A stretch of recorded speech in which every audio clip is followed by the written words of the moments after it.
जय हिंद साथियों। MPPSC assistant registrar की इस नई क्लास में आप सभी का स्वागत है।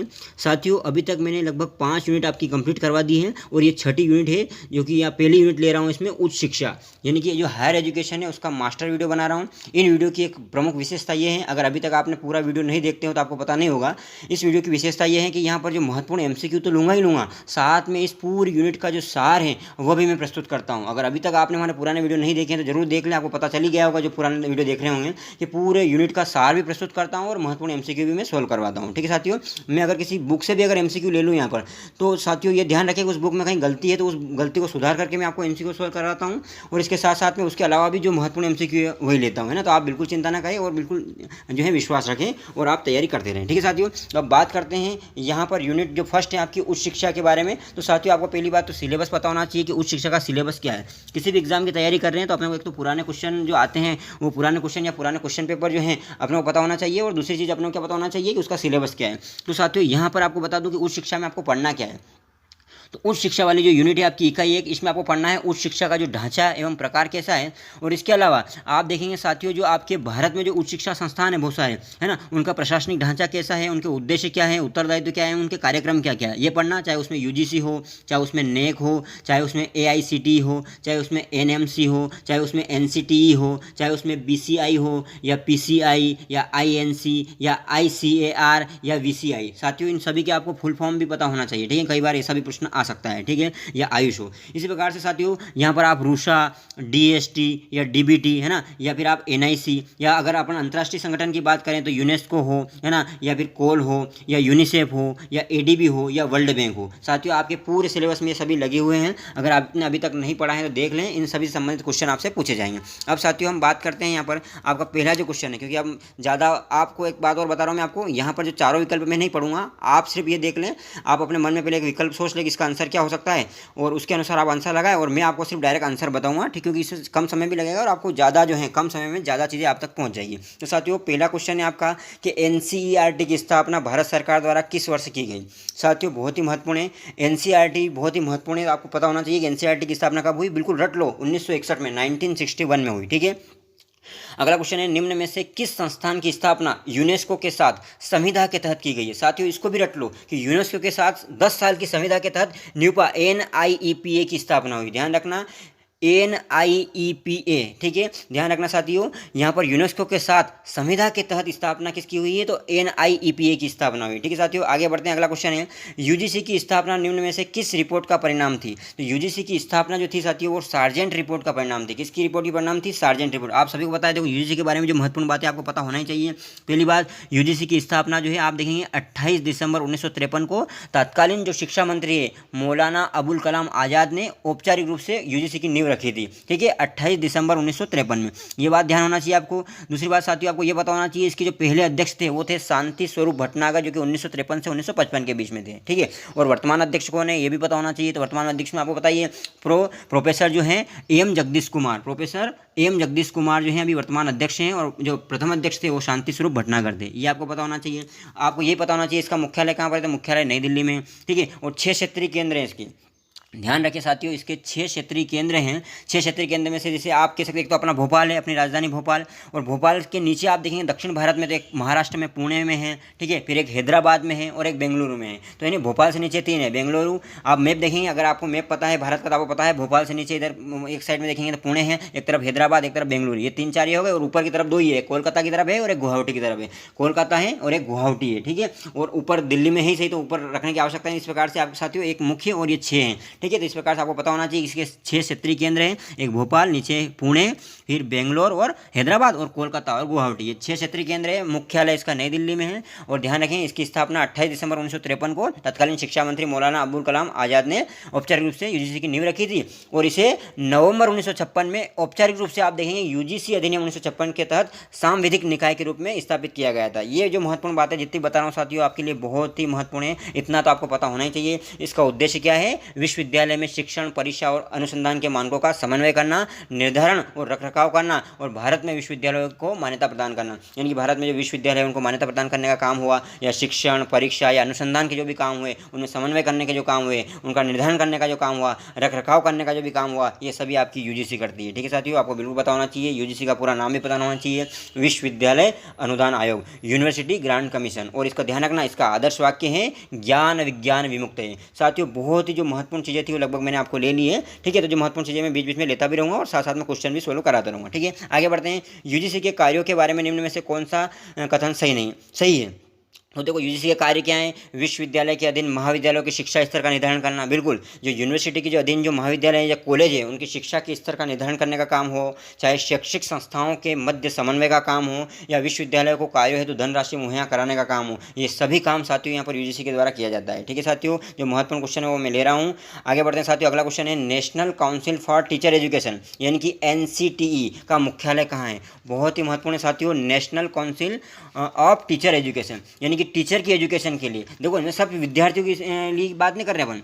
विद्यार्थियों की एजुकेशन के लिए तो बहुत सारे संस्थान हैं, लेकिन टीचर की एजुकेशन के लिए भी national council for teacher education यानी कि राष्ट्रीय अध्यापक शिक्षा परिषद बनाई गई है साथियों, है ना। और इसका मुख्यालय कहाँ पर है? मुख्यालय दिल्ली में है। और साथियों आपको बता दूं, इसका जो मुख्यालय तो दिल्ली में है, इसके अलावा 4 क्षेत्रीय कार्यालय भी हैं इसके। तो आप देखेंगे चारों, पूर्व पश्चिम उत्तर दिशा में, चारों दिशा में है इसके। तो अपने पश्चिम में तो अपन भोपाल में आ गए, और आप देखेंगे साथियों पूर्व में भुवनेश्वर में है। भुवनेश्वर भोपाल दोनों बी से हैं, बी से आता है भोपाल और बी से आता है भुवनेश्वर। तो देखो, भुवनेश्वर में भी है और भोपाल में भी है। ठीक है, और नीचे देखेंगे बेंगलोर में है, ऊपर की तरफ जयपुर। जयपुर थोड़ा साइड में रह जाता है, लेकिन उसको ऊपर ही उत्तरी मान लिया गया है। उत्तर में जयपुर, दक्षिण में बेंगलोर, पूर्व में भुवनेश्वर और पश्चिम में भोपाल। यानी कि 4 ये आप देखेंगे क्षेत्रीय केंद्र होगा। उसके अलावा जो मुख्यालय है उसका दिल्ली में है। याद रखना साथियों, बहुत ही महत्वपूर्ण है। और अभी जो अध्यक्ष हैं वो है प्रोफेसर दिनेश प्रसाद सकलानी। प्रोफेसर दिनेश प्रसाद सकलानी। मैं जितनी बातें बता रहा हूँ, महत्वपूर्ण बातें बता रहा हूँ, आप ध्यान से सुन लेना। ठीक है, तो मैं बात करी राष्ट्रीय अध्यापक शिक्षा परिषद। और ध्यान रखना साथियों, इसकी स्थापना आप देखेंगे मई 1973 में हो गई थी। लेकिन साथियों आप देखेंगे कि 1993 में 1993 के तहत इसको संवैधानिक दर्जा जो है 17 अगस्त 1995 में मिला है। बात समझ में आ रही? इसकी स्थापना तो वैसे मई 1973 में हो गई थी, लेकिन इसको सांविधिक दर्जा जो दिया गया है वो 1995 में, वो भी 17 अगस्त 1995 में दिया गया है। ठीक है, इसलिए जनरली इसको 1995 में ही लोग मानते हैं कि 1995 में स्थापना हुई, लेकिन अगर देखा जाए इसकी स्थापना 1973 में हो गई थी। लेकिन 1995 में जो है इसको सांविधिक दर्जा दिया गया है। सांविधिक क्या होता है पता है ना आपको? एक्ट के द्वारा जब दर्जा दिया जाता है, कानूनी जब दर्जा दिया जाता है उसे बोलते हैं सांविधिक। वो जब संविधान में वर्णन होता है तो उसे बोलते हैं संवैधानिक। ठीक है, ये बात आपको पता होना ही चाहिए। तो महत्वपूर्ण बातें क्या क्या याद रखना? ये याद रखना कि इसकी संवैधानिक दर्जा 17 अगस्त 1995 में हुआ। इसका मुख्यालय दिल्ली में है। 4 क्षेत्रीय कार्यालय में पश्चिम में भोपाल, पूर्व में भुवनेश्वर, दक्षिण में बेंगलोर और उत्तर में जयपुर है। ठीक है साथियों, और प्रोफेसर दिनेश प्रसाद सकलानी जो हैं आप देखेंगे इसके अध्यक्ष हैं। और इसका आदर्श वाक्य है साथियों, गुरु गुरुतमो धाम। ठीक है, ये इनके लोगों के नीचे आप लिखा हुआ है। जो लोगो अगर आप देखेंगे राष्ट्रीय अध्यापक शिक्षा परिषद के नीचे आप जाएंगे तो वहाँ लिखा है गुरु गुरुतमो धाम। यानी कि आपको पता ही है साथियों, क्योंकि गुरु के लिए बना है इसलिए इस प्रकार का यहाँ पर जो है आदर्श वाक्य भी इन्होंने लिख रखा है साथियों। ठीक है, ये कुछ महत्वपूर्ण बातें मैंने आपको बताई है। इसी प्रकार से आगे बढ़ना है साथियों। अगला क्वेश्चन है ICAR क्या है? तो साथियों जो ICAR है ये क्या है? एक स्वायत्त शासित संस्था है। ठीक है, ICAR, ये ICAR का पूरा नाम भी आपको पता होना चाहिए, है ना। Indian council of agriculture research, है ना। ये एक स्वायत्त शासित संस्थान है, मतलब स्वायत्त संस्थान है साथियों। ठीक है, याद रखना, एक ये स्वायत्त शासित संस्थान है ICAR, ये बहुत महत्वपूर्ण है, याद रखना। इसके बारे में और भी मैं डिटेल बताऊंगा, लेकिन अभी आगे बढ़ते हैं अपन। अगला क्वेश्चन है, वर्तमान में भारत में कितने भारतीय प्रौद्योगिकी संस्थान है? इनके वर्तमान में भारत में कितने IIT है? आपको पता है अपने इंदौर में भी एक IIT है, इंदौर में एक IIM भी है। ठीक है, तो साथियों यहाँ पर जो IIT है भारतीय प्रौद्योगिकी संस्थान, यानी कि आप देखेंगे साथियों, तो यहाँ पर भारत में कितने हैं? यहाँ पर गलत दे रखा है 23, याद रखना कितने हैं? 23 हैं, 23। भारत में कितने IIT है? 23 है, याद रखना। अगला क्वेश्चन है, राष्ट्रमंडलीय देशों की दूरस्थ शिक्षा गतिविधियों में संबद्ध जो कॉल है कॉमनवेल्थ ऑफ लर्निंग की स्थापना किस वर्ष में की गई? साथियों वेरी इंपॉर्टेंट है, ध्यान रखना। कॉमनवेल्थ ऑफ लर्निंग, देखो कॉल में बीच में जीरो दिख रहा है आपको सबको, कॉल में बीच में जीरो दिख रहा है, तो जीरो को इस प्रकार से एक और जीरो कर दो तो कितना हो जाएगा? 8 हो जाएगा, और एक और 8 कर दो। इस प्रकार से कॉल की स्थापना साथियों कैसे करेंगे? 88 में हुई, इनकी 1988 में। कॉल में बीच में जीरो, इस प्रकार से दो जीरो लगा दो 88 में। तो याद रखना बहुत महत्वपूर्ण है। राष्ट्रमंडलीय देशों की दूरस्थ शिक्षा गतिविधियों से संबंध जो कॉल है यानी कि कॉमनवेल्थ ऑफ लर्निंग की स्थापना किस वर्ष में की गई? तो साथियों 1988 में की गई। साथियों आपको क्या बात याद रखना है, ध्यान रखना, ये राष्ट्रमंडलीय देश जो है ना, जो आपके कॉमनवेल्थ जो राष्ट्र हैं उनके लिए ये। और दूरस्थ शिक्षा समझ रहे हो, यानी कि जब दूर से बैठकर ही जब शिक्षा ग्रहण करना हो, घर से बैठकर पता चला अपन रेगुलर शिक्षा नहीं ग्रहण कर रहे हो, है ना, तो दूरस्थ शिक्षा जब ग्रहण करती हो, डिस्टेंस लर्निंग जब करना हो साथियों, है ना, डिस्टेंस लर्निंग जब करना होती है तब वहाँ पर ये इसकी स्थापना हुई 1988 में। ठीक है, ये जो महत्वपूर्ण बात है आपको बिल्कुल पता होना चाहिए। इसका मुख्यालय कहाँ पर है ये भी देखो, नीचे ही क्वेश्चन आ गया है। जो कोल यानी कि कॉमनवेल्थ ऑफ लर्निंग का मुख्यालय कहाँ पर है? ध्यान रखना साथियों, कनाडा के वैंकूवर में है। ठीक है, कनाडा के वैंकूवर में है, बिल्कुल याद रखना साथियों। अगला क्वेश्चन है, भारत में शिक्षा के उद्देश्यों का निर्धारण करते समय निम्न में से किसका ध्यान रखने की आवश्यकता नहीं है? भारत में शिक्षा के उद्देश्यों का निर्धारण करते समय निम्न में से किसका ध्यान रखने की आवश्यकता नहीं है? तो पहला, हमारी वर्तमान मांगें क्या है इसकी, या उद्देश्य कहाँ तक व्यवहारिक है इसकी, या फिर उद्देश्य में सर्वांगीणता कहाँ तक है इसकी, या हमारी कितनी भौतिक प्रगति हुई है। देखो, हमारी भौतिक प्रगति हुई है इससे ज़्यादा जरूरी है कि ये बाकी, तो यहाँ पर हमारी कितनी भौतिक प्रगति हुई ये गलत हो जाएगा, लेकिन बाकी सभी की आवश्यकता पड़ती है। यानी कि हमारी वर्तमान मांगें क्या है, अगर भारत में शिक्षा के उद्देश्य का अगर निर्धारण करना हो ना, तो हमें ये देखना पड़ेगा हमारी वर्तमान मांगें क्या है, उद्देश्य कहाँ तक व्यवहारिक हैं, और उद्देश्यों में सर्वांगीणता कहाँ तक है, ये चीज़ें आप लोगों को देखना पड़ेगी। लेकिन हमारी कितनी भौतिक प्रगति हुई ये देखने की आवश्यकता नहीं है, ये ऑप्शन से आपका क्लियर हो जाएगा। ठीक है साथियों, अगला क्वेश्चन है, देश की वर्तमान परिस्थितियों में शिक्षा का उद्देश्य होना चाहिए, क्या होना चाहिए? अच्छे नागरिकों का निर्माण। आप बाकी ऑप्शन भी पढ़ लें, लेकिन मैं फिर पुनः बार बार बता रहा हूँ, बार बार बताने की आवश्यकता नहीं है कि मैं चारों ऑप्शन नहीं पढ़ूंगा, आप ध्यान से पढ़ लें, लेकिन जो आंसर है वो बता रहा हूँ मैं, क्योंकि कम समय लगेगा। देश की वर्तमान परिस्थितियों में शिक्षा का उद्देश्य क्या होना चाहिए? तो अच्छे नागरिकों का निर्माण। ध्यान रखना साथियों, शिक्षा कुछ करे ना करे, लेकिन अच्छे नागरिक का निर्माण तो होना ही चाहिए, अच्छे नागरिक का निर्माण तो शिक्षा करना ही चाहिए। अगला है, शिक्षा का उद्देश्य व्यक्ति का मानसिक विकास है। इसे आप शिक्षा का कौन सा उद्देश्य कहेंगे? अगर ये मानसिक विकास कर रहा है यानी कि एक सामाजिक उद्देश्य है, ठीक है, तो ये सामाजिक उद्देश्य हो जाएगा। ठीक है साथियों, अगला है, विश्वविद्यालय शिक्षा आयोग के अध्यक्ष थे। साथियों आपको बता दूं कि आज़ादी के जस्ट बाद आप देखेंगे 1948 में, आज़ादी 1947 में मिली थी, और 1948 में प्रथम विश्वविद्यालय शिक्षा आयोग आया था, जिसको बोलते हैं विश्वविद्यालय शिक्षा आयोग। और इसके अध्यक्ष कौन थे साथियों? तो साथियों आपको पता है इसके अध्यक्ष कौन थे? इसके अध्यक्ष थे साथियों वो आपके सर्वपल्ली राधाकृष्णन थे। कौन थे? डॉक्टर सर्वपल्ली राधाकृष्णन थे, जो कि देश के पहले क्या थे? देश के पहले उपराष्ट्रपति और देश के दूसरे राष्ट्रपति थे, डॉक्टर सर्वपल्ली राधाकृष्णन थे। याद रखना साथियों, बहुत ही महत्वपूर्ण बात बता रहा हूँ। और ये प्रथम विश्वविद्यालय शिक्षा आयोग कब आया था? 1948 में आया था। ठीक है साथियों, ध्यान रखना, बहुत ही महत्वपूर्ण है। और अगला कब आया था दूसरा विश्वविद्यालय शिक्षा आयोग? तो 1952 में आया था, जिसे अपन बोलते हैं मुदलियार आयोग। ठीक है, पहला आया प्रथम विश्वविद्यालय शिक्षा आयोग कब आया? 1948 में। उसके जस्ट 4 साल बाद मुदलियार आयोग आया था, है ना, द्वितीय विश्वविद्यालय शिक्षा आयोग, जो कि 1952 में आया है। ठीक है, और उसके मुदलियार जो थे उसके अध्यक्ष थे, और यहाँ पर सर्वपल्ली राधाकृष्णन अध्यक्ष थे। ये जो महत्वपूर्ण बातें बता रहा हूँ, बिल्कुल ध्यान से सुनना। अगला क्वेश्चन है, उच्च शिक्षा का माध्यम अंग्रेजी के बजाय प्रादेशिक भाषाएं होना चाहिए, यह सुझाव किसने दिया था? ध्यान रखना साथियों, जो विश्वविद्यालय शिक्षा आयोग आया था ना आपका पहला, उसी ने सुझाव दिया था कि उच्च शिक्षा का जो माध्यम है वो अंग्रेजी की बजाय प्रादेशिक भाषा होना चाहिए। जो प्रदेश की भाषाएं, जो लोकल लैंग्वेज है, जो क्षेत्रीय भाषाएं, वो होना चाहिए, न कि अंग्रेजी होना चाहिए। ये सुझाव किसने दिया था? यही जो सर्वपल्ली राधाकृष्णन जो आयोग था, इनकी विश्वविद्यालय शिक्षा आयोग था, इसी ने यह सुझाव दिया था। अगला क्वेश्चन है साथियों, अगले क्वेश्चन की ओर बढ़ते हैं, और आपसे निवेदन है कि अगर अभी तक आपने हमारा यूट्यूब चैनल को सब्सक्राइब अगर नहीं किया हो साथियों तो जरूर कर लें। अगला क्वेश्चन है आपके समक्ष, ध्यान देंगे। अगला क्वेश्चन है कि ग्रामों में छोटे आवासीय स्नातक पूर्व कॉलेजों की स्थापना की जाए और इन कॉलेजों के केंद्र में एक ग्रामीण या रूरल विश्वविद्यालय की स्थापना की जाए, यह सुझाव किसने दिया था? तो साथियों, ये ग्रामीण या रूरल विश्वविद्यालय की जो स्थापना करने का बात जो की थी, ये सर्वपल्ली राधाकृष्णन जो आयोग नहीं करी थी। ठीक है, राधाकृष्णन आयोग कब आया था? 1948 में आया था। इसी ने ही जो है ग्रामीण या रूरल विश्वविद्यालय, रूरल यूनिवर्सिटी के लाने की बात करी थी। ठीक है साथियों, बहुत महत्वपूर्ण, याद रखना आप।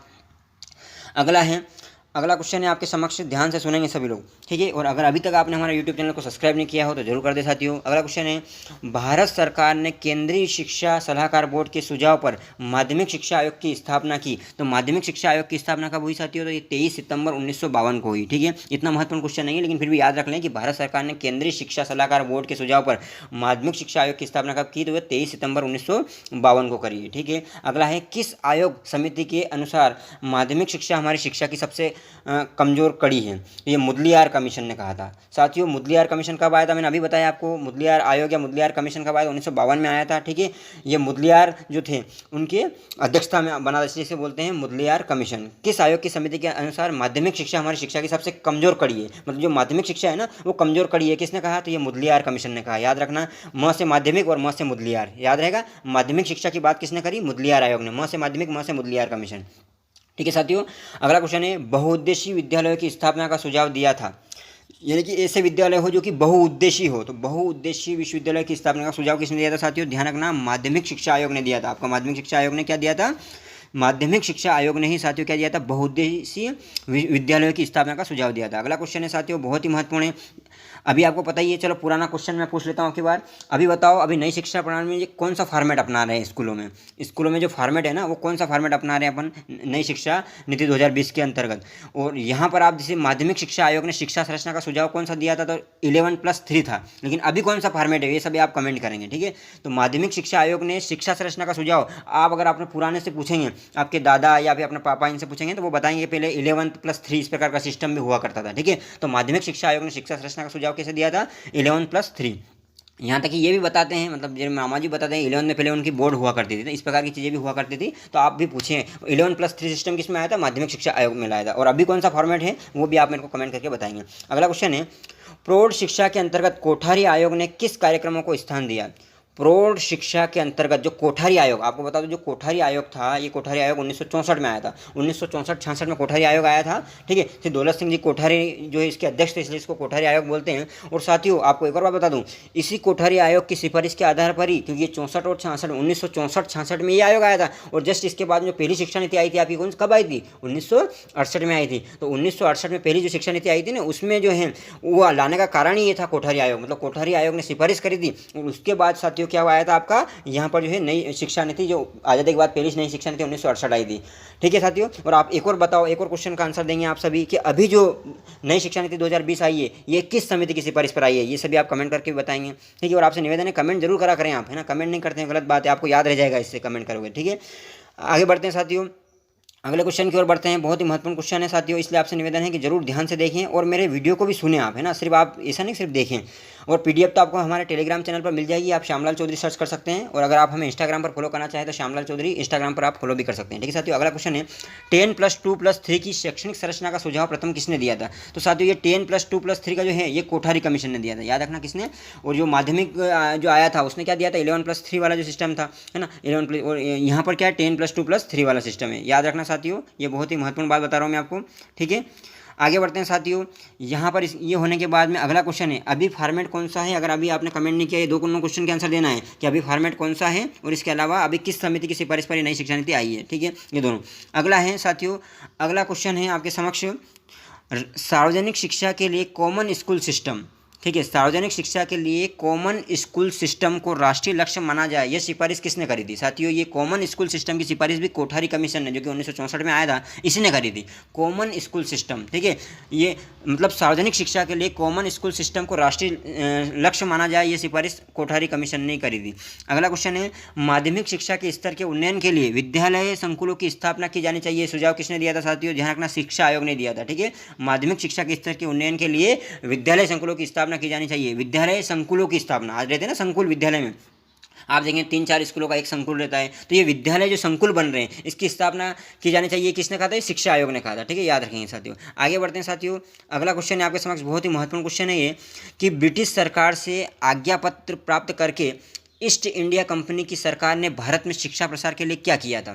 साथियों बहुत ही महत्वपूर्ण बात बता रहा हूँ मैं आपको। सबसे पहले भारत में आप यहाँ देखेंगे कि 1813, अगर आपने पढ़ा होगा 1813 का एक्ट, तो 1813 के एक्ट से संबंधित बातें हैं यहाँ पर, ध्यान से सुनेंगे। 1813 के एक्ट में क्या हुआ था? भारत में शिक्षा के प्रसार के लिए अपना दायित्व माना था ब्रिटिश सरकार ने उस समय, और कम से कम 1 लाख रुपये व्यय करने के लिए धनराशि की व्यवस्था भी करी थी, और ईसाई पादरियों को शिक्षा के प्रसार के लिए खुली छूट दे दी थी। अगर आपको याद हो तो याद करो, 1813 का जो अधिनियम आया था साथियों, उस अधिनियम में स्पष्ट बात थी कि 1 लाख रुपए शिक्षा के लिए व्यय करने की बात थी, और जो ईसाई मिशनरियों को शिक्षा देने के लिए छूट प्रदान की गई थी। और भारत में शिक्षा प्रसार करने का दायित्व पहली बार ब्रिटिश सरकार ने 1813 के एक्ट के अंतर्गत ही माना था, ठीक है? तो ये तीनों बातें सही हो जाएगी, उपयुक्त तो सभी हो जाएगा।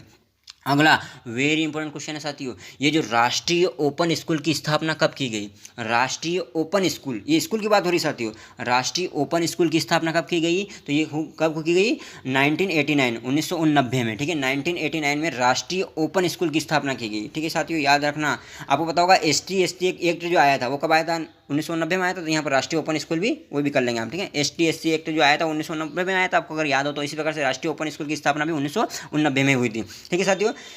आगे बढ़ते हैं साथियों, एनसीईआरटी की स्थापना कब हुई थी, ये पहले भी आ चुका है, बार बार बता रहा हूँ, बहुत महत्वपूर्ण क्वेश्चन है। 1961 में 1961 में एनसीईआरटी की स्थापना हुई थी। ठीक है साथियों, आप देखेंगे साथियों ये एनसीईआरटी क्या करता है, आप जो पाठ्यक्रम है स्कूलों का जो पाठ्यक्रम है उसको तैयार करने का काम एनसीईआरटी करता है। इसीलिए जो आईएएस की तैयारी करते हैं है ना, उनको बोला जाता है कि आप पहले बेसिक बनाने के लिए एनसीईआरटी की किताबें पढ़िए, है ना।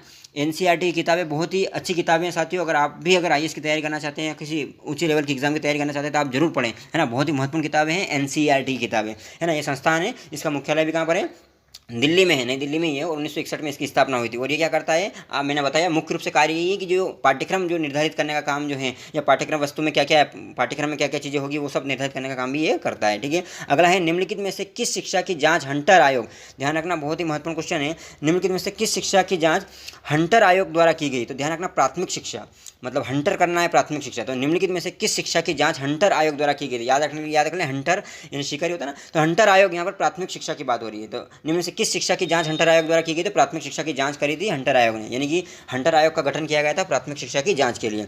अगला क्वेश्चन है, निम्नलिखित में से किस वायसराय के शासनकाल में भारतीय विश्वविद्यालय आयोग की स्थापना की गई थी। साथियों ध्यान रखना, लॉर्ड कर्जन ने।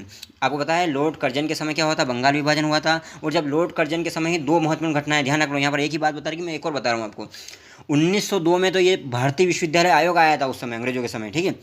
वो ध्यान रखना साथियों, 1904 में भारतीय विश्वविद्यालय अधिनियम भी लाए थे, यानी कि लॉर्ड कर्जन के समय क्या हुआ, दो महत्वपूर्ण घटनाएं हुई, एक तो भारतीय विश्वविद्यालय आयोग भी आया और एक और चीज़ क्या हुई थी, भारतीय विश्वविद्यालय अधिनियम भी आया। ये आयोग पहले आ गया था 1902 में और अधिनियम बाद में 1904 में आया। ये जो महत्वपूर्ण बातें मैं बता रहा हूँ साथियों, ये आपको बिल्कुल पता होना ही चाहिए। अगले क्वेश्चन की ओर बढ़ते हैं साथियों, है ना। अगर आपको लग रहा है कि बहुत ही अच्छे क्वेश्चन और मैं अच्छा आपको बता रहा हूँ, सार बता रहा हूँ, तो आप यूट्यूब चैनल को सब्सक्राइब भी करें, लाइक भी करें और कमेंट भी जरूर करें। आगे बढ़ते हैं साथियों, अगला क्वेश्चन है, अनौपचारिक शिक्षा की प्रमुख विशेषता क्या है। अनौपचारिक शिक्षा की प्रमुख विशेषता यह है कि छात्र केंद्रित दृष्टिकोण होता है, यानी कि जब अनौपचारिक शिक्षा होती है ना तो वहाँ पर छात्रों पर ज़्यादा ध्यान दिया जाता है ना, तो छात्र केंद्रित दृष्टिकोण रहता है। ठीक है, ध्यान रखना, अनौपचारिक शिक्षा, एक तो औपचारिक शिक्षा जो अपन स्कूलों कॉलेजों में जाकर ग्रहण करते हैं, और एक अनौपचारिक जो शिक्षा होती है उस पर छात्र केंद्रित दृष्टिकोण होता है, ऐसा माना गया है। ठीक है साथियों, आगे बढ़ते हैं, शिक्षा के औपचारिक साधन क्या होते हैं। शिक्षा के औपचारिक साधन प्रत्यक्ष होते हैं और सुनिश्चित होते हैं, क्योंकि औपचारिक अगर कोई शिक्षा है तो वहाँ प्रत्यक्ष साधन भी होंगे और सुनिश्चित भी होंगे। भाई प्रत्यक्ष जाएंगे ना, औपचारिक शिक्षा ग्रहण करने के लिए प्रत्यक्ष रूप से अपन को जाना पड़ेगा, और एक सुनिश्चित साधन होंगे वहाँ पर। ठीक है, जैसे अपन स्कूल में जाएंगे, कॉलेज में जाएंगे, तो वहाँ पर क्या है, प्रत्यक्ष रूप से आपका शिक्षण भी होगा और सुनिश्चित रूप से होगा आपका। ठीक है, उसमें निश्चित रूप से रहेगा आपका सिलेबस के अनुसार आपको पढ़ाना है ना। तो ये बहुत सारी चीज़ें जो साथियों उसमें आ जाएगी। अगला क्वेश्चन है आपका, कोठारी कमीशन का गठन, देखो मैं पहले बता दिया था, कोठारी कमीशन का गठन कब किया गया था, ये 1964 में किया गया। याद रखना 64 योगिनी गावत, है ना, तो 64 अभी है ना, नवरात्रि चल रही है अभी, आपको पता ही है। आगे बढ़ते हैं साथियों, वर्तमान में कौन सा शिक्षा का सशक्त माध्यम है। तो याद रखना, कंप्यूटर है या पत्राचार है या संचार है, इनमें कोई नहीं। तो साथियों संचार में सभी चीज़ आ जाती है, संचार में आपका पत्राचार भी आ जाता है, कंप्यूटर भी आ जाता है, तो यहाँ पर संचार ज़्यादा उपयुक्त है। वैसे तो कंप्यूटर भी है सशक्त माध्यम, लेकिन संचार ज़्यादा, क्यों, संचार में सभी चीज़ें आ जाएगी, तो कम्युनिकेशन जो है, संचार जो है, वर्तमान में कौन सा शिक्षा का सशक्त माध्यम है, तो संचार जो है ये आप कह सकते हैं। ठीक है, आगे बढ़ते हैं साथियों, इस प्रकार के क्वेश्चन नहीं पूछे जाएंगे, आप टेंशन ना लें। आगे क्वेश्चन है, किस राज्य में सर्वाधिक विश्वविद्यालय स्थित है ना। तो ये बहुत सारा इसमें डिबेट भी है बहुत सारी, लेकिन आप इसको ज़्यादा ना करें, लेकिन यहाँ पर बताया गया है छत्तीसगढ़, है ना, छत्तीसगढ़ में है भी सही, लेकिन फिर भी आप इसको ज़्यादा उसमें नहीं लें क्योंकि ये कोई जरूरी क्वेश्चन भी नहीं है।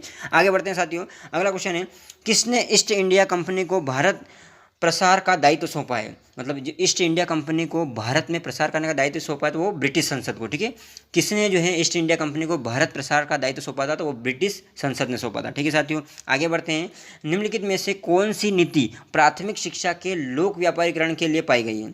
निम्नलिखित में से कौन सी नीति प्राथमिक शिक्षा के लोक व्यापारीकरण के लिए पाई गई, तो वह है शिक्षा के विकेंद्रीकरण, यानी कि शिक्षा का विकेंद्रीकरण करना है। ऐसा नहीं हो कि शिक्षा कुछ लोगों को ही मिले, विकेंद्रीकरण करना है, गाँवों तक जानी चाहिए शिक्षा, है ना। क्या बोलते हैं कि अंतिम पंक्ति के अंतिम व्यक्ति तक शिक्षा जानी चाहिए ना, तो ये शिक्षा के विकेंद्रीकरण की बात हो रही है। अगला क्वेश्चन है, 6 से 14 वर्ष की आयु के बच्चों के लिए अनिवार्य शिक्षा का कानून कब लागू किया गया है। तो साथियों आपको पता है 1 अप्रैल 2010 को, है ना, शिक्षा का अधिकार जो है दिया गया। इसके लिए आपको पता ही है क्या किया गया, आपके अनुच्छेद 21A में जो है, अनुच्छेद जो 21 है संविधान का, 21 के ए में लिखा गया है कि 6 से 14 वर्ष की आयु के बच्चों के लिए अनिवार्य शिक्षा, निःशुल्क एवं अनिवार्य शिक्षा की बात हो रही है। लेकिन साथियों आपको एक और बात बता दूं, अभी जो नई शिक्षा नीति आई है ना, उसमें आप क्या हुआ है कि 3 वर्ष से ही बालक जाएगा पढ़ने के लिए, इसलिए आप वो उसको संशोधन करना पड़ेगा शासन को, 3 से लगा करके 18 वर्ष के लिए आप निःशुल्क एवं अनिवार्य शिक्षा करना पड़ेगा, क्योंकि आपने नई शिक्षा नीति में तो परिवर्तन कर दिया, लेकिन अब आपको यूँ भी करना पड़ेगा, क्योंकि पहले आप 6 वर्ष से बच्चे को स्कूल में भेज रहे थे, लेकिन अभी आप 3 वर्ष से कोई भेजोगे, इसलिए आपको उसमें परिवर्तन करना पड़ेगा। बात समझ आ रही है आपको। तो अब अभी तक तो परिवर्तन नहीं करा है शासन ने, लेकिन हो सकता है कि 21 के ए में संशोधन कर दे और अब 6 से 14 की बजाय शासन वहाँ पर 3 से 18 वर्ष लिख दे। ठीक है, तो अभी तक तो नहीं किया है। ठीक है, आगे देखते हैं। निम्नलिखित में से कौन सी समिति शैक्षणिक सुधारों से संबंधित है? याद रखना साथियों, यशपाल समिति।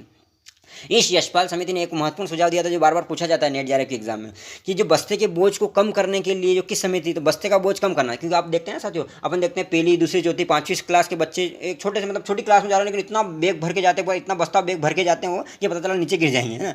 और जैसे जैसे क्लासें बढ़ती जाती है उनका फिर भार अपन देखते हैं कि कॉलेज में जाते हैं या फिर जाते थे बहुत कम जो है लेके जाते हैं किताबें, लेकिन स्कूलों में बहुत ज़्यादा बोझ। तो ये एक समिति थी यशपाल समिति, इसने कहा था कि बस्ते को बोझ को कम कर दिया जाए, है ना। और आजकल तो राजस्थान सरकार ने और मध्य प्रदेश सरकार ने भी अभी वो चीज़ कर रही है कि शनिवार को नो बैग डे, है ना। शनिवार को नो बैग डे जो है राजस्थान सरकार में चल ही रहा है नो बैग डे, लेकिन अभी मध्य प्रदेश सरकार ने भी ये चीज़ शुरू करने का करा है कि शनिवार के दिन सिर्फ बाल सभा करी जाए या दूसरी एक्टिविटी करी जाए, लेकिन नो बैग डे, है ना। मतलब उस दिन जो है बैग पढ़ाने का काम नहीं होगा, दूसरी एक्टिविटी होगी। ये काम अभी चल भी रहा है। ठीक है, आगे बढ़ते हैं साथियों।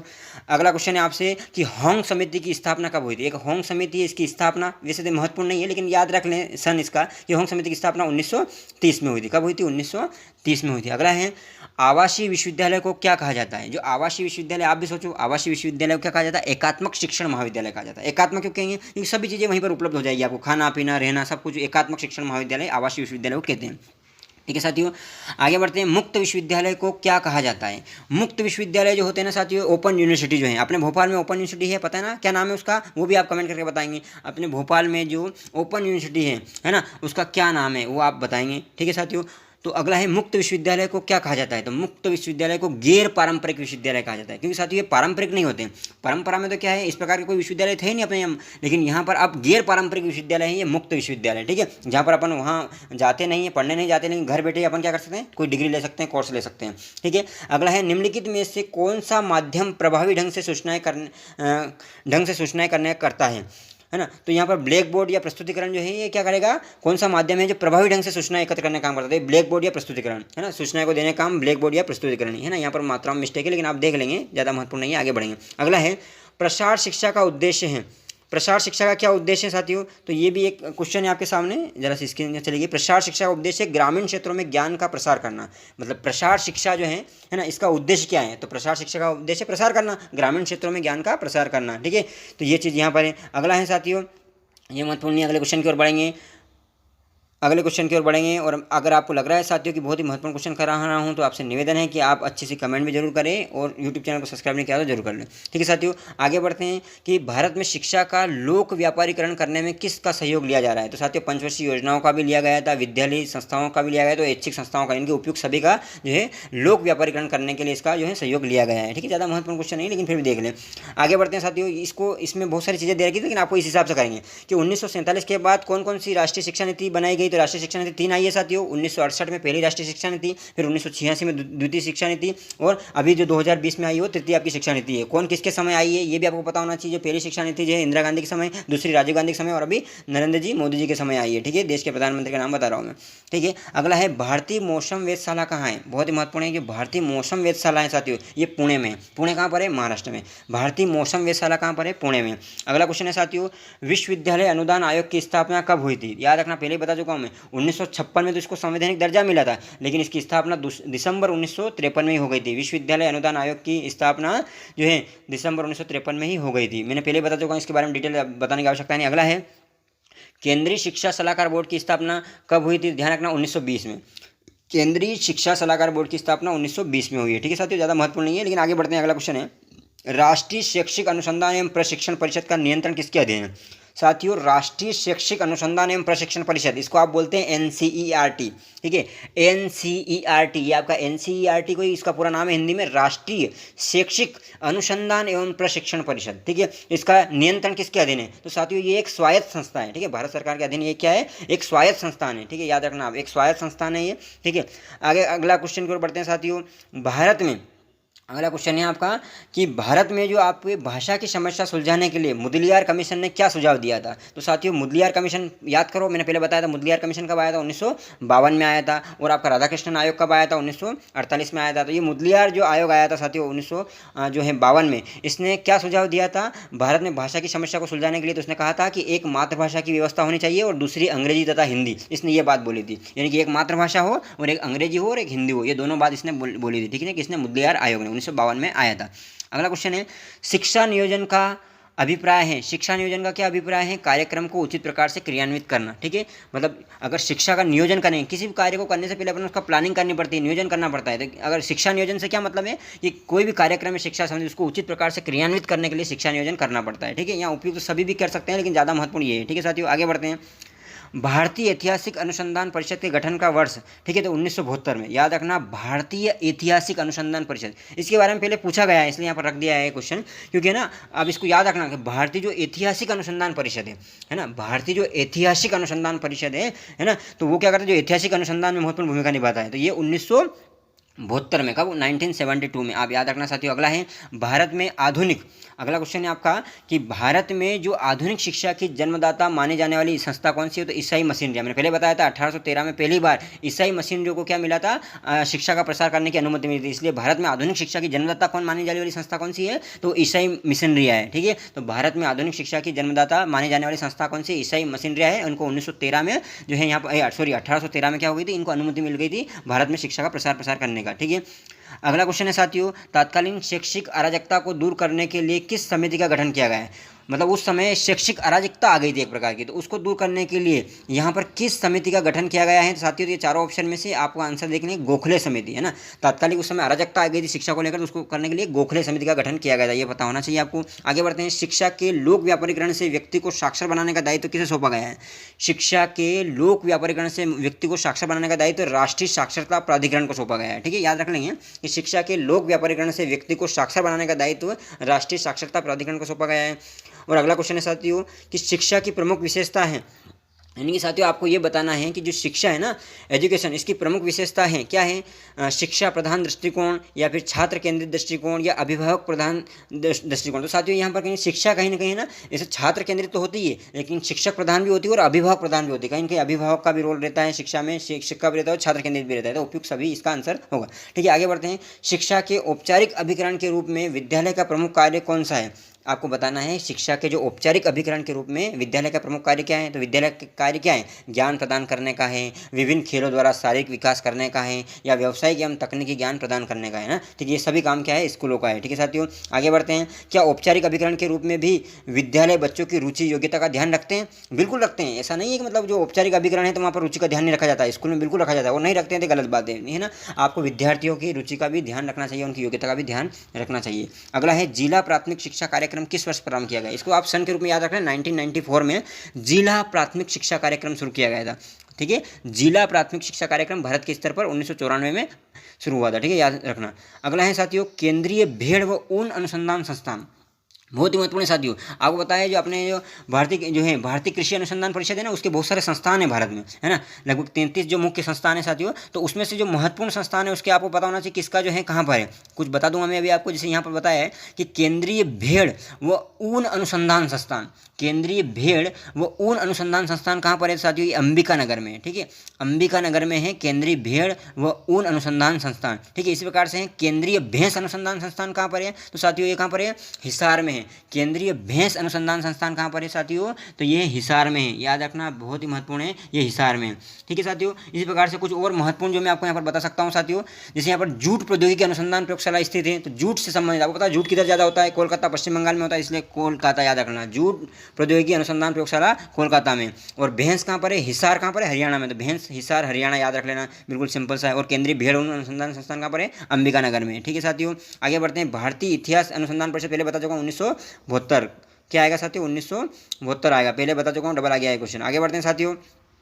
इनमें से किस नाम का प्रयोग खुले विश्वविद्यालय के लिए नहीं होता है। मतलब जो खुले विश्वविद्यालय है ना, ओपन यूनिवर्सिटी, उसके लिए किस नाम का प्रयोग नहीं होता है। देखो, दीवार विहीन विश्वविद्यालय है, ये बिल्कुल दीवार विहीन विश्वविद्यालय है। खुले आकाश विश्वविद्यालय भी बोला जाता है इनको, और मुक्त विश्वविद्यालय भी बोला जाता है। ध्यान रखना साथियों, जो आपकी ओपन यूनिवर्सिटी है ना, इनको मुक्त विश्वविद्यालय बोला जाता है, खुले आकाश विश्वविद्यालय भी बोला जाता है, दीवार विहीन विश्वविद्यालय भी बोला जाता है। दीवार विहीन का मतलब ये नहीं कि मतलब ये कुछ है ही नहीं वहाँ पर, बिल्डिंग नहीं, कहने का मतलब क्या है, किसी बिल्डिंग में पढ़ाते नहीं इनको। ठीक है, मतलब वो ओपन ही किया जाता है, इसलिए इसको कौन सा नहीं है, तो ये परंपरागत विश्वविद्यालय नहीं है। ठीक है, कौन सा नहीं है, खुले विश्वविद्यालय, परंपरागत विश्वविद्यालय नहीं है, ये गैर परंपरागत है। ठीक है साथियों, आगे बढ़ना है। अगला क्वेश्चन है आपका, अगला है कि भारत में सर्वप्रथम स्वतंत्र रूप से मुक्त विश्वविद्यालय की स्थापना का श्रेय किसे जाता है? तो ध्यान रखना साथियों, आंध्र सरकार को भारत में सबसे पहले स्वतंत्र रूप से मुक्त विश्वविद्यालय जो की स्थापना करने का दायित्व जो है साथियों वो आंध्र सरकार को है, ठीक है, आंध्र प्रदेश सरकार को है। ध्यान रखें, सर्वप्रथम मुक्त विश्वविद्यालय कहाँ खोला गया था? तो वही अन्नामलाई जो है आपका अन्नामलाई में खोला गया, ठीक है। सर्वप्रथम मुक्त विश्वविद्यालय कहाँ खोला गया? वही आपके अन्नामलाई में खोला गया, याद रखना, सर्वप्रथम अन्नामलाई में खोला गया। मुक्त विश्वविद्यालय कहाँ खोला गया? तो वो अन्नामलाई में खोला गया। अगला है इंदिरा गांधी राष्ट्रीय मुक्त विश्वविद्यालय है, वेरी इंपॉर्टेंट साथियों, इंदिरा गांधी राष्ट्रीय मुक्त विश्वविद्यालय, जिसे आप बोलते हैं इग्नू नाम से सभी जानते हैं। तो इंदिरा गांधी राष्ट्रीय मुक्त विश्वविद्यालय किस वर्ष खोला गया? तो ध्यान रखना साथियों 1985 में, ठीक है, 1985 में खोला गया है, ठीक है। और साथियों इंदिरा गांधी राष्ट्रीय मुक्त विश्वविद्यालय यानी कि इग्नू को कार्य करना कब प्रारंभ किया इसने? तो 1986 में प्रारंभ किया, लेकिन ये विद्यालय कब खोला गया था? 85 में, लेकिन कार्य करना कब शुरू किया? 86 में करा है, ठीक है। आगे बढ़ते हैं साथियों, अगला क्वेश्चन है इंदिरा गांधी राष्ट्रीय मुक्त विश्वविद्यालय कहाँ है? तो नई दिल्ली में, सबको पता है इग्नू कहाँ पर है? नई दिल्ली में। अगला है इंदिरा गांधी राष्ट्रीय मुक्त विश्वविद्यालय ने कब से कार्य करना प्रारंभ किया साथियों? तो 1986 में किया, बिल्कुल अभी बताया 1986 में, 85 में बनाया और 86 में कार्य करना प्रारंभ किया। अगला है विश्वविद्यालय शिक्षा में सुधार के लिए कौन सा आयोग गठित किया गया है? मैंने पहले बताया कि विश्वविद्यालय की शिक्षा में सुधार के लिए भारत में पहली बार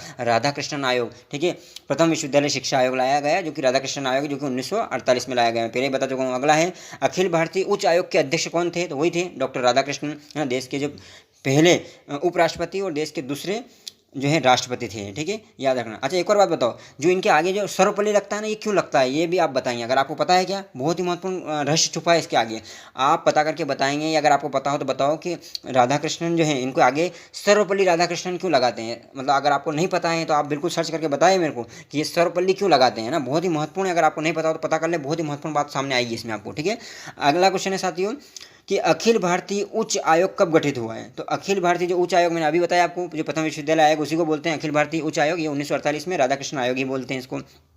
और इसने क्या बोला था आपको पता है? इस आयोग ने कि ग्रामीण विश्वविद्यालय की स्थापना की जाए, है ना, रूरल यूनिवर्सिटी की स्थापना राधाकृष्णन आयोग ने बोला था, बिल्कुल पता होना चाहिए साथियों, क्योंकि रूरल से गाँवों से विशेष लगाव था राधाकृष्णन जी का, है ना, वो ये आपको पता चल जाएगा अभी आपने मैंने जो प्रश्न पूछा है उसका अगर जवाब ढूंढेंगे आप तो। अगला है एनसीटीई परिषद का कार्यकाल कितने वर्ष का होता है? एनसीटीई परिषद का कार्यकाल साथियों कितने वर्ष का होता है? ये 4 वर्ष का होता है, ठीक है साथियों, बहुत ही महत्वपूर्ण है, याद रखना, बहुत ही महत्वपूर्ण क्वेश्चन है साथियों, ठीक है। और अगर आपको लग रहा है साथियों कि बहुत ही स्तरीय क्वेश्चन है और साथ साथ में बहुत महत्वपूर्ण बातें बता रहा हूँ, तो आप प्लीज़ निवेदन है कि आप अपने बहुत सारे दोस्तों तक इस वीडियो को शेयर करें, ठीक है, शेयर भी करना है आपको। अगर अभी तक सब्सक्राइब नहीं किया तो सब्सक्राइब कर लें और कमेंट करके बताएं आपको वीडियो कैसा लगा, ठीक है। आगे बढ़ते हैं साथियों, एनसीवीटी क्या है? देखो एनसीवीटी का पूरा नाम पूछ लिया, इसलिए बताया मैंने, जितने भी ये आपके जो दिए रखे ना इसमें पहली यूनिट में, इन सब के पूरे नाम भी आपको हिंदी और इंग्लिश दोनों में पता होना चाहिए, है ना। जैसे यूजीसी है तो यूजीसी का पूरा नाम क्या होगा, है ना, तो यूनिवर्सिटी ग्रांट कमीशन, हिंदी में क्या होगा? विश्वविद्यालय अनुदान आयोग। इसी प्रकार से एनसीवीटी का पता होना चाहिए, एनसीवीटी क्या है? National council for vocational training, ठीक है, यानी कि जो वोकेशनल ट्रेनिंग है उसके लिए एक राष्ट्रीय परिषद है ये एनसीवीटी, ठीक है साथियों। एनसीवीटी का फुल फॉर्म क्या है? National council for vocational training, vocational training जो होती है ना उसके लिए। एनसीवीटी की स्थापना का वर्ष जो है 1956 है, याद रखना, 56 इंच का सीना, मोदी जी बोलते हैं ना 56 इंच का सीना। तो वोकेशनल ट्रेनिंग देने की बात अभी पता है आपको, नई शिक्षा नीति में वोकेशनल ट्रेनिंग देने की बात भी कही है मैंने। नई शिक्षा नीति का जो पूरा वीडियो पढ़ाया साथियों, बहुत ही महत्वपूर्ण पूरा बता दिया है, उसमें एक एक चीज़ उसका सार बता दिया है। तो आपको बताओ वोकेशनल ट्रेनिंग जो है ना, ये एंटरप्रेन्योरशिप जो है, ये चीज़ें कहाँ कौन सी कक्षा से शुरू होगी? वोकेशनल ट्रेनिंग देने का काम कौन सी कक्षा से शुरू होगा मैं बता चुका हूँ, बताएंगे आप कमेंट करके ये भी, यानी कि पुराने वीडियो देखे होंगे तो पता होगा। एनसीवीटी की स्थापना कब? 1956 में हुई, ठीक है, और इसका पूरा नाम है national council for vocational training. अगले बढ़ते हैं साथियों, आईसीएआर की स्थापना की गई। तो आईसीएआर की स्थापना सोसाइटी रजिस्ट्रेशन एक्ट 1860 के अंतर्गत की गई है। आईसीएआर का पता ही आपको ये क्या है ना, तो ये पूरा नाम पहले बता चुका हूँ, है ना, आप ध्यान रखना है, भारतीय कृषि अनुसंधान परिषद, ठीक है, ठीक है साथियों। तो इंडियन एग्रीकल्चर जो है इसके संबंध में आपको बिल्कुल पता होना चाहिए, इसका पूरा नाम क्या है, बहुत ही महत्वपूर्ण है। तो इंडियन काउंसिल फॉर, जो आप देखेंगे यहाँ पर, एग्रीकल्चर रिसर्च, ठीक है, तो ये बहुत ही महत्वपूर्ण है, आईसीएआर, ठीक है, भारतीय कृषि अनुसंधान परिषद इसको हिंदी में बोलते हैं, ठीक है। तो साथियों बहुत ही महत्वपूर्ण है। तो ये सोसाइटी रजिस्ट्रेशन एक्ट 1860 के अंतर्गत घटित हुई है, आपको पता होना चाहिए। प्रोफेसर यशपाल समिति का संबंध यूनिवर्सिटी की संस्था से है, तो साथियों INCHER से हैं, ठीक है, ज़्यादा महत्वपूर्ण नहीं है लेकिन याद रख लेंगे। आगे बढ़ते हैं साथियों, यूजीसी को किस वर्ष संसद के एक द्वारा वैधानिक संस्था बनाया गया है? मैंने बताया संसद के किस एक्ट द्वारा इसको वैधानिक दर्जा दिया गया है, तो 1956 का एक्ट जो आया था, यूजीसी का जो एक्ट है 1956, उसी के अंतर्गत इसको दर्जा दिया गया, जबकि इसकी स्थापना 1953 में हो गई थी। अगला है IBRD, ठीक है साथियों। IBRD जो है विश्व बैंक की जो है, तो साथियों यहाँ की इसकी स्थापना कब हुई साथियों, तो आपको पता है IMF और आपका IBRD इन दोनों की स्थापना 1945 में, यानी कि आपकी जो विश्व बैंक है और जो IMF है दोनों की स्थापना 1945 में हुई, आपको पता होना चाहिए। ठीक है, ये बहुत ही महत्वपूर्ण है साथियों, याद रखना। अगला है IBRD IMF की स्थापना की गई थी, तो ये ब्रेटन वुड्स सम्मेलन के प्रस्ताव द्वारा की गई थी। ध्यान रखना, ब्रेटन वुड्स सम्मेलन के प्रस्ताव द्वारा की गई थी, सभी को पता होना ही चाहिए, वैसे पता होगा आपने, क्योंकि आप अगर MPPC की तैयारी करते हैं आपको पता होगा इसी। अगला है यूनेस्को का मुख्यालय निम्न में से कहाँ है, तो साथियों आपको पता है यूनेस्को का जो मुख्यालय है साथियों वो कहाँ पर है, आपका यूनेस्को का मुख्यालय पेरिस में। ठीक है, बहुत महत्वपूर्ण है। अगला है ADB का मुख्यालय निम्न में से कहाँ है, तो ADB का मुख्यालय, ठीक है साथियों, ADB एशियन डेवलपमेंट बैंक जो है इसका मुख्यालय मनीला कहाँ पर है, फिलीपींस में, तो मनीला में है, मनीला में। ठीक है, और सार्क के सदस्य देशों की संख्या कितनी है, तो ये तो महत्वपूर्ण नहीं है आपके लिए क्योंकि 8 है, लेकिन आपको जो महत्वपूर्ण बातें हैं साथियों आपको पता होना चाहिए। जैसे आपके इसमें एक आयुष लगा हुआ है ना, तो अब मैं कुछ और महत्वपूर्ण बातें आपको बताने वाला हूँ, कुछ सार आपको बताने वाला हूँ, निवेदन आप बिल्कुल ध्यान से देखें। और इससे पहले मैं आपको बता दूँ साथियों, सार से पहले, कि मैंने यहाँ पर आप यूट्यूब चैनल पर जाएंगे तो प्लेलिस्ट बना दी है MPPSC असिस्टेंट रजिस्ट्रार 2022, और इसमें लगभग 6-7 वीडियो अपलोड हो चुके हैं और ये आपका 8वां वीडियो अपलोड हो जाएगा। ठीक है, और सभी वीडियो बहुत महत्वपूर्ण है, सभी सार दे दिया गया है और सभी जो है MCQ सोल्व करवा दिए गए हैं। तो आपसे निवेदन इस प्रकार से देख सकते हैं, यहाँ पर बहुत ही महत्वपूर्ण मैंने बताया आपको साथियों। यहाँ पर आप देखेंगे कि ये आपका यूनिट 3 मध्य प्रदेश विश्वविद्यालय अधिनियम 1973 विश्वविद्यालय की प्रशासनिक व्यवस्था यूनिट 5 है ना, फिर 3 और 5 का दोनों का मास्टर वीडियो अलग से फिर अलग दिया है, फिर यूनिट 9 आपका करवा दिया है मध्य प्रदेश उच्च शिक्षा एवं नियामक आयोग। ठीक है, इसके अलावा साथियों बात करें अपन यहाँ पर और भी महत्वपूर्ण है आपका शिक्षण अभिक्षमता या शोध अभिक्षमता है ना, या राष्ट्रीय शिक्षा नीति 2020, ये सभी वीडियो बना दिए गए हैं और सभी में दोस्तों महत्वपूर्ण MCQ तो है ही है, और साथ साथ में आप देखेंगे साथियों महत्वपूर्ण MCQ के साथ साथ ही आपको क्या देखने को मिलेगा कि यहाँ पर बहुत ही जो संक्षिप्त में सार भी प्रस्तुत कर दिया गया है। अब साथियों सुनिए, यहाँ पर आयुष में आपको ये पता होना चाहिए कि जो आयुष है वो AYUSH है, तो इसमें A का मतलब क्या है ये पूछना आ सकता है, आयुष है, Y का मतलब आयुर्वेद है, U का मतलब योग है, S का मतलब यूनानी है, और S का मतलब सिद्धा है, और H का मतलब क्या है, होम्योपैथी है। याद होना चाहिए, H का मतलब होम्योपैथी, S का मतलब सिद्धा, और U का मतलब यूनानी, और Y का मतलब योग, और A का मतलब आयुर्वेद। ये आपको कम से कम पता होना ही चाहिए साथियों, बहुत ही महत्वपूर्ण है। ठीक है साथियों, इसके अलावा साथियों बात करें तो आपको ये बताना चाहिए देश के जो है वर्तमान में शिक्षा मंत्री कौन है, ये भी आपको बताना चाहिए। कमेंट करेंगे पुनः आपके ये कहाँ पर केस है और इसके भी कौन है, ठीक है, ये आपको बताना है।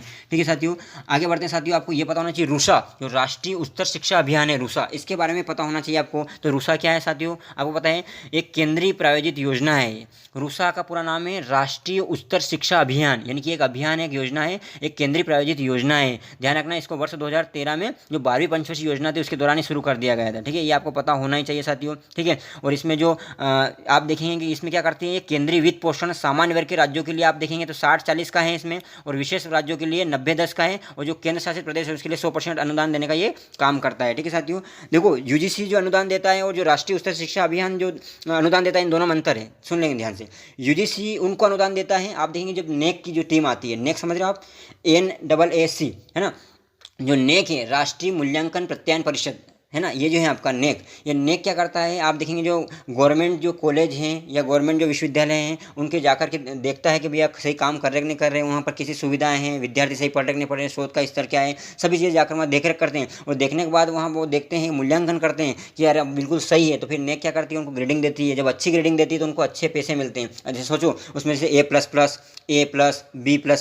B, इस प्रकार से ग्रेडिंग दी जाती है साथियों, और इस ग्रेडिंग के माध्यम से फिर क्या होता है, पैसा आता है। अगर अच्छी ग्रेडिंग आएगी आपकी, आपने देखा होगा हर एक विश्वविद्यालय का ग्रेड दे रखी रहती है कि आपके विश्वविद्यालय को ग्रेड A मिली है कि B मिली है कि A+ मिली है कि इस प्रकार से। ठीक है साथियों, ये जो ग्रेड मिलती है ना, इसी ग्रेड से क्या होता है, उसको यूनिवर्सिटी जो है, यूनिवर्सिटी ग्रांट कमीशन जो है UGC फिर पैसा देने का काम करती है। यानी कि नेक जो है ये UGC के अंतर्गत ही आती है, और ये क्या करती है, परीक्षण करती है, निरीक्षण करती है, मूल्यांकन करती है कि ये यूनिवर्सिटी अच्छा काम कर रही है कि नहीं कर रही है, और फिर आप देखेंगे UGC पैसा देने का काम करती है। लेकिन जो प्राइवेट यूनिवर्सिटी है, प्राइवेट कॉलेज है, इनको पैसा देने का काम UGC करती है क्या, नहीं करती है। उसके लिए राष्ट्रीय उच्चतर शिक्षा अभियान लाया गया है। ध्यान रखना साथियों, बहुत ही महत्वपूर्ण बात बताई मैंने आपको। ठीक है, इसी प्रकार आपको साथियों ये पता होना चाहिए कि department of science and technology जो आपका लगा हुआ है, DST विज्ञान एवं प्रौद्योगिकी विभाग, इसकी स्थापना कब हुई थी, तो 1971 में हुई थी। और ध्यान रखना साथियों 2021 में इसको 50 साल पूरे हो गए हैं। तो क्वेश्चन पूछा जा सकता है कि अभी किस डिपार्टमेंट को 50 साल पूरे हो गए हैं, तो अगर आपको पता है कि department of science and technology की स्थापना 1971 में हुई थी, तो आपको पता चल जाएगा 1921 में, अभी 2021 में, तो कितना हो जाएगा, 1971 से 21 आपके 50 साल पूरे हो गए हैं। तो 3 मई 1971 को इसकी स्थापना हुई थी, department of science and technology, और मुख्यालय कहाँ पर इसका, नई दिल्ली में। इसी प्रकार से बात करें साथियों कि जैव प्रौद्योगिकी विभाग जो है DBT, इसकी स्थापना कब हुई थी, इसकी 1986 में हुई थी।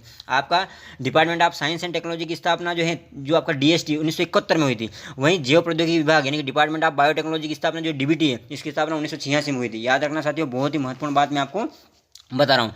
इसी प्रकार से साथियों राष्ट्रीय सूचना केंद्र, जो राष्ट्रीय सूचना केंद्र है ना, एनआईसी है ना, तो एनआईसी जो है नेशनल इन्फॉर्मेशन जो सेंटर है आपका, राष्ट्रीय सूचना केंद्र है साथियों, इसकी स्थापना 1976 में हुई थी और मुख्यालय नई दिल्ली में, ठीक है। और अभी जो महानिदेशक है उनका नाम है श्री राजेश गेरा। जो भी महत्वपूर्ण बात बता रहा हूँ साथियों ध्यान से सुन लेना। फिर बात करते हैं साथियों जो यूनेस्को है, यूनेस्को के बारे में तो वैसे आप सभी जानते हैं, ठीक है, लेकिन एक बार सुनेंगे। यूनेस्को संयुक्त राष्ट्र आर्थिक एवं सामाजिक परिषद के अधीन एक संस्थान है यूनेस्को, ठीक है।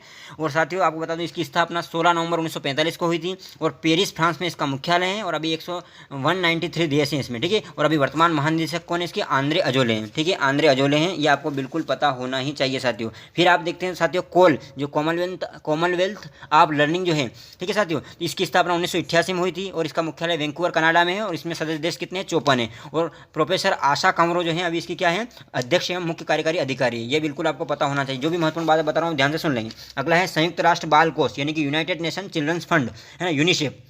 यूनिसेफ क्या करता है साथियों, यहाँ पर इसका गठन जो है 11 दिसंबर 1946 को हुआ है, यानी कि 75 साल पहले, ठीक है। और मुख्यालय इसका न्यूयॉर्क में है और प्रमुख जो है कैथरीन एम रसेल है, अमेरिका की है कैथरीन एम रसेल, ये इसकी प्रमुख है। और ये मूल संगठन इसका संयुक्त राष्ट्र महासभा ही है, लेकिन समझ में आ रहा है आपको, संयुक्त राष्ट्र बाल कोष इसे बोलते हैं, जिसे शॉर्टकट में आप यूनिसेफ के नाम से जानते हैं। यानी कि ये बच्चों से संबंधित काम करने वाली संस्था है, बच्चों के अधिकारों के लिए ना, बच्चों या महिलाओं के अधिकारों के लिए काम करने वाली संस्था है, मुख्य रूप से बच्चों के लिए काम करने वाली संस्था है।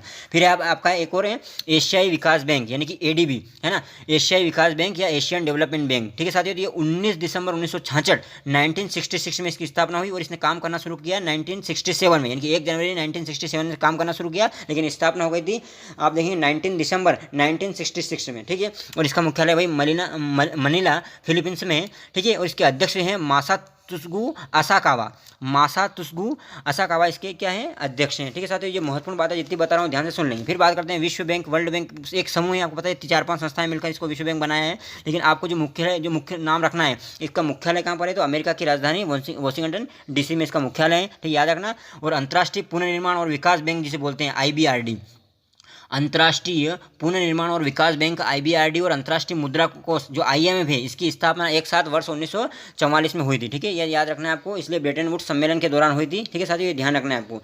ये बहुत महत्वपूर्ण बातें मैं आपको बता रहा हूँ, आपसे निवेदन है अगर अभी तक आपने हमारे यूट्यूब चैनल को सब्सक्राइब नहीं किया हो तो जरूर कर लें साथियों। और भी कुछ महत्वपूर्ण बातें, ये तो कुछ क्या हो गया साथियों, ये बहुत सारे संगठन मैंने आपको बताए, जो देश के भी संगठन थे और कुछ विश्व स्तर पर भी संगठन थे, जिसके बारे में मैंने आपको बताया है, ठीक है। मैंने आयुष के बारे में बताया आपको, ठीक है। अब अपन बात करते हैं जैसे भारतीय वेटनरी काउंसिल यानी कि भारतीय पशु चिकित्सा परिषद VCI, तो साथियों इसके बारे में गठन कब हुआ, 1984 में हुआ, बिल्कुल याद होना चाहिए। भारतीय वेटनरी काउंसिल का जो गठन है वो 1984 में हुआ। चेयरमैन कौन है, डॉक्टर उमेश शर्मा है, चेयरमैन कौन है, डॉक्टर उमेश शर्मा है, याद रखना, चेयरमैन कौन है, डॉक्टर उमेश शर्मा है। और ध्यान रखना ये उमेश शर्मा कहाँ के, MP के ही हैं। और साथियों अभी आपको पता है अभी गाय में एक प्रकार का रोग आ गया है ना, लंपी वायरस, और लंपी वायरस आ गया, इसलिए ये जो है महत्वपूर्ण हो सकता है। भारतीय वेटनरी काउंसिल इनकी भारतीय पशु चिकित्सा परिषद VCI, veterinary council of India, इसकी स्थापना का हुई, बहुत महत्वपूर्ण हो गया है करंट अफेयर्स की दृष्टि से, याद रखना। गठन 1984 में हुआ। चेयरमैन अभी कौन, डॉक्टर उमेश शर्मा, जो कि MP के ही है ना, MP के पशु चिकित्सक हैं डॉक्टर उमेश शर्मा को भारतीय पशु चिकित्सा परिषद का अध्यक्ष चुना गया है। और शर्मा को 4 साल के अंतर के बाद दूसरी बार अध्यक्ष चुना गया है, यानी कि 4 साल पहले भी उमेश जी थे और अभी फिर वापस उमेश जी जो है इसके अध्यक्ष बन गए, डॉक्टर उमेश शर्मा। बहुत ही महत्वपूर्ण, याद रखना साथियों, 1984 में जो इसका गठन हुआ था, बहुत महत्वपूर्ण साथियों, याद रखना आप, ठीक है। आगे बढ़ते हैं साथियों। इसके बाद में अगली जो आपकी संस्थान है, उस संस्थान के बाद में बात करते हैं कि आप जो हैं भारतीय कृषि अनुसंधान परिषद, है ना, Indian council of agriculture research, है ना, तो ये भारतीय कृषि अनुसंधान परिषद, ध्यान रखना, इसकी स्थापना 16 जुलाई 1929 को ही हो गई थी, 1929 को ही हो गई थी, आज़ादी के बहुत साल पहले। स्थापना 16 जुलाई 1929 को हो गई थी। संस्थापक कौन थे, मिस्टर हेनरी फिप्स थे, ठीक है, अमेरिकी समाज सेवक थे ये। और मुख्यालय पूसा कैंपस नई दिल्ली में, ठीक है, याद रखना, बहुत ही महत्वपूर्ण बात बता रहा हूँ साथियों आपको, ठीक है। और अभी जो निर्देशक हैं वो त्रिलोचन महापात्र हैं, ठीक है, त्रिलोचन महापात्र इसके निर्देशक हैं। और अध्यक्ष हैं श्री नरेंद्र तोमर, ठीक है, नरेंद्र तोमर केंद्रीय कृषि और जो किसान कल्याण मंत्री है वही इसके अध्यक्ष रहते हैं। यानी कि भारतीय कृषि अनुसंधान परिषद के अध्यक्ष कौन रहेंगे, आपके केंद्रीय कृषि और किसान कल्याण मंत्री कौन है, अभी श्री नरेंद्र तोमर जी, ठीक है। और निर्देशक कौन है, त्रिलोचन महापात्र। बहुत महत्वपूर्ण बात बताइए साथियों आपको। आगे बढ़ते हैं साथियों। यहाँ पर भारतीय नर्सिंग परिषद, इसकी स्थापना कब हुई थी, भारतीय उपचर्या परिषद भी बोलते हैं इसको, द इंडियन नर्सिंग काउंसिल भी बोलते हैं इसको। इसकी स्थापना जब आज़ाद हुई देश हुआ था उसी समय 1947 में हुई थी, और अध्यक्ष टी दिलीप कुमार है, और मुख्यालय कहाँ पर है साथियों, ये नई दिल्ली में, ठीक है। नर्सिंग के लिए काम करता है, सभी आप समझ रहे हैं, ज़्यादा अंदर जाने की आवश्यकता नहीं, तो बहुत समय हो जाएगा। आगे बढ़ते हैं, फार्मेसी काउंसिल ऑफ इंडिया। देखो नाम से स्पष्ट है कि कौन संस्था किस क्षेत्र में काम कर रही है, ये तो आप समझ ही सकते हैं। अब इतना तो आप छोटे तो हैं नहीं, छोटे बच्चे तो आपको एक एक बताया जाए। फार्मेसी काउंसिल ऑफ इंडिया है ना, ये भारतीय भेषजी परिषद भी बोलते हैं इसको, PCI, pharmacy council of India. इसकी स्थापना 4 मार्च 1948 में हुई थी, याद रखना, इसकी स्थापना कब हुई, 1948 में हुई है। और बी सुरेश इसके अध्यक्ष हैं, और मुख्यालय इसका नई दिल्ली में है, ठीक है, मुख्यालय इसका नई दिल्ली में। और फार्मेसी अधिनियम 1948 के अंतर्गत गठित है, ठीक है, भारत सरकार के एक सांविधिक निकाय है, ध्यान रखना साथियों, बहुत ही महत्वपूर्ण बात बताई मैंने आपको। आगे बढ़ते हैं साथियों, बार काउंसिल ऑफ इंडिया। तो बार काउंसिल ऑफ इंडिया जो है ना साथियों 1961 में स्थापना हुई थी, और ऑफिस इसका भी नई दिल्ली में, और चेयरमैन जो है अभी वो मनन कुमार मिश्रा है, ठीक है साथियों, याद रखना, बहुत ही महत्वपूर्ण बात बता रहा हूँ। अगला है राष्ट्रीय अध्यापक शिक्षा परिषद, बता चुका हूँ मैं, 17 अगस्त 1995 में इसको संवैधानिक दर्जा मिला है, मुख्यालय दिल्ली में, और जो 4 क्षेत्रीय कार्यालय हैं वो आपका भोपाल, भुवनेश्वर, जयपुर और बेंगलोर, चारों दिशा में, ठीक है, ये पता होना चाहिए। और इसका आदर्श वाक्य गुरु गुरु तुम धाम, ठीक है, ये लोगों के नीचे लिखा हुआ है, गुरु गुरु तुम धाम, ठीक है साथियों, बहुत महत्वपूर्ण बात बताई मैंने आपको। आगे बढ़ते हैं साथियों, अगला जो है आपका है राष्ट्रीय चिकित्सा आयोग, इनकी नेशनल मेडिकल जो है कमीशन, ठीक है, नेशनल मेडिकल कमीशन। तो साथियों एनएमसी जो कि राष्ट्रीय चिकित्सा आयोग है, ठीक है, याद रखना आपको, बहुत ही महत्वपूर्ण है इसके बारे में, क्योंकि ये चिकित्सा से संबंधित काम करता है, ठीक है, समझ आ रहा है, चिकित्सा से संबंधित कार्य करता है। और आपको एक बात बता दूं कि देश में चिकित्सा शिक्षा का विनियमन अब राष्ट्रीय चिकित्सा आयोग द्वारा किया जाएगा, क्योंकि जिसने दशकों पुरानी संस्था भारतीय चिकित्सा परिषद यानी कि एमसीआई का स्थान लिया है। इनके पहले साथियों भारतीय चिकित्सा परिषद थी, उसको हटा करके यहाँ पर राष्ट्रीय चिकित्सा आयोग लाया गया है, ये आपको पता होना चाहिए, ठीक है साथियों, बहुत ही महत्वपूर्ण आपको बात मैंने बताई है। ये अभी 2020 में ही आया है ना, इसलिए आपको बिल्कुल पता होना ही चाहिए। आगे बढ़ते हैं साथियों, अखिल भारतीय तकनीकी शिक्षा परिषद है ना, आप देखेंगे all India council for technical education, यानी कि टेक्निकल एजुकेशन के लिए, तकनीकी शिक्षा के लिए यह बनाया है, नवंबर 1945 में बनाया है साथियों, याद रखना। और आदर्श वाक्य है इसका योग कर्मसु कौशलम, यानी कि जो तकनीकी शिक्षा लेंगे वो योग करेंगे, कर्मसु कौशलम बनेंगे, ठीक है, ध्यान रखना, ये याद रखने बता रहा हूँ। नई दिल्ली में इसका मुख्यालय है साथियों, याद रखना, बहुत ही महत्वपूर्ण। इसके वर्तमान में 8 जो है क्षेत्रीय कार्यालय हैं, आप नाम याद रख सकते हैं। देखो पश्चिम बंगाल के कोलकाता में है, फिर चेन्नई में है, कानपुर में है, मुंबई में है, चंडीगढ़ में है, भोपाल में है, बेंगलोर में है, और हैदराबाद जो कि अभी नया बना है, ठीक है, हैदराबाद अभी नया बना है। और अध्यक्ष हैं इसके अनिल डी सहस्त्रबुद्धे, ठीक है, प्रोफेसर अनिल डी सहस्त्रबुद्धे इसके क्या है, अभी अध्यक्ष हैं, ठीक है साथियों, महत्वपूर्ण बात बता दी, साथ सुन लेंगे, पुनः सुन लेंगे। वर्तमान में 8 इसके क्षेत्रीय कार्यालय हैं, अभी नया जो बना है वो हैदराबाद है, ये महत्वपूर्ण आपके लिए याद रखना, ठीक है। नवंबर 1945 में स्थापना हुई थी किसकी, all India council for technical education, यानी कि अखिल भारतीय तकनीकी शिक्षा परिषद। फिर नेक के बारे में बात करते हैं साथियों, राष्ट्रीय मूल्यांकन एवं प्रत्यायन परिषद, नेक, इसको बोलते हैं national assessment and accreditation council, यानी कि राष्ट्रीय मूल्यांकन और प्रत्यायन परिषद जो नेक है, इसकी स्थापना 1994 में यूजीसी द्वारा स्वायत्त संस्था के रूप में की गई है साथियों, और इसका मुख्यालय बेंगलुरु में है, याद रखना। और प्रोफेसर एस शर्मा जो है इसके निदेशक हैं, ठीक है साथियों। और इसका प्रमुख कार्य है कॉलेजों का मूल्यांकन कर उनको ग्रेडिंग देना और उनको मान्यता प्रदान करना, ठीक है। तो मान्यता प्रदान करने का काम ही कौन करता है साथियों, ये आपका नेक ही करता है, ठीक है साथियों। और इसमें अलग अलग ग्रेडिंग दी जाती है, आप देख सकते हैं, सबसे नीचे ग्रेडिंग डी होती है, फिर उससे ऊपर सी, बी, फिर B plus, B plus plus, फिर ए प्लस, और सबसे ऊंची ग्रेड होती है ए प्लस प्लस, ठीक है, ये पता होना चाहिए आपको, ठीक है। 0 से 4 पॉइंट तक जो है ग्रेडिंग दी जाती है, ठीक है। जो सबसे अच्छी जो ग्रेडिंग है वो ए प्लस प्लस है, और सबसे खराब जो ग्रेडिंग है वो डी है, यानी कि ए प्लस प्लस ग्रेडिंग मतलब बहुत अच्छी स्थिति है उसकी संस्थान की, और डी अगर ग्रेड किसी को मिल गई तो मतलब असंतोषजनक स्थिति वहाँ पर कह सकते हैं अपन, ठीक है साथियों। तो ये जो सब एक और आप यूजीसी के बारे में तो मैंने बता ही दिया आपको, यूजीसी का जो है आदर्श वाक्य है ज्ञान विज्ञान विमुक्त है, ठीक है साथियों। इसकी स्थापना 28 दिसंबर 1953 को हुई थी, तत्कालीन शिक्षा मंत्री मौलाना अबुल कलाम आज़ाद ने औपचारिक रूप से यूजीसी से नींव रखी थी।